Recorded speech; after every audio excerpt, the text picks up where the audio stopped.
UAB Dalios Zaleskienės ambulatorija nuo 2013 metų teikia ne tik asmens sveikatos priežiūros, bet ir dienos socialinės globos paslaugas namuose.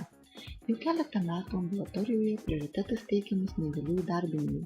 Tam ypatingai padeda nuolatinis bendradarbiavimas su Šakių skyriaus ir Marijampolės teritorinio darbo birža.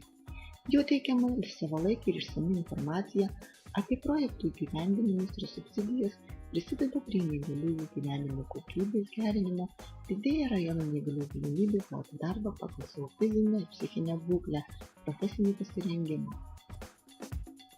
6 metus neįgalių darbuotojų skaičius išaugo beveik 4 kartus ir šiandieną mūsų įmonėje dirba 26 neįgalieji, kas sudaro 54% visų ambulatorijos darbuotojų. 12 darbuotojų nustatyta 30–40%, o 2 mažesnis nei 25% darbingumo lygis.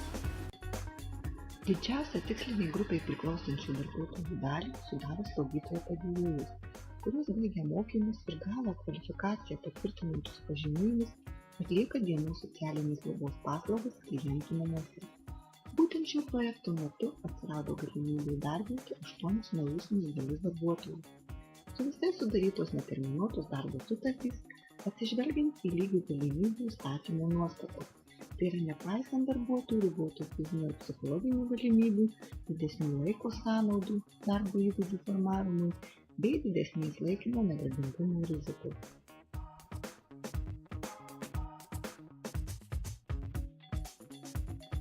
Mums visiems labai, kas turim, sakysim, neįgalumą, labai pasisekė. Yra tikrai labai sunku ir darbdaviai nenori priimti.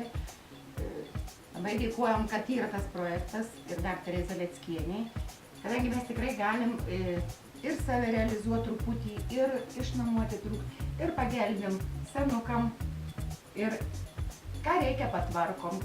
Prašo apipirkti, apiperkam, kadangi reikia, sakysim, kas iš slaugos lygiai taip pat yra, sakysim, šita močiutė yra vaikščiojanti dar truputį, bet irgi turi negalę su kojom, jai yra sunkiau, kad mes turėtume, vienu žodžiu, tą tokią galimybę, truputį irgi, ne vien tik galvoti irgi apie savo negalę, bet va tuo pačiu pagelbėti ir kitiem, ir savo išeinant iš namų ir integruojant. Finansinė parama, tai yra darbo užmokesčio ir socialinio draudimo įmokų kompensacija, padeda ne tik naujai įdarbintiems neįgaliesiems, bet ir išlaikyti darbo vietas jau keletą metų dirbantiems.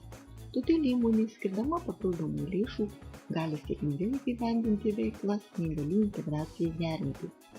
Švietimui, kultūriniai veiklai, edukacinėms programoms, bei atsižvelgiant į judėjimo apribojimus kolektyvinėms išvykoms. Didėjant integracijai, stiprėja neįgalaus asmens pasitikėjimas savimi, jų savarankiškumas bei pasitenkinimas gavus atlygį už atliktą darbą.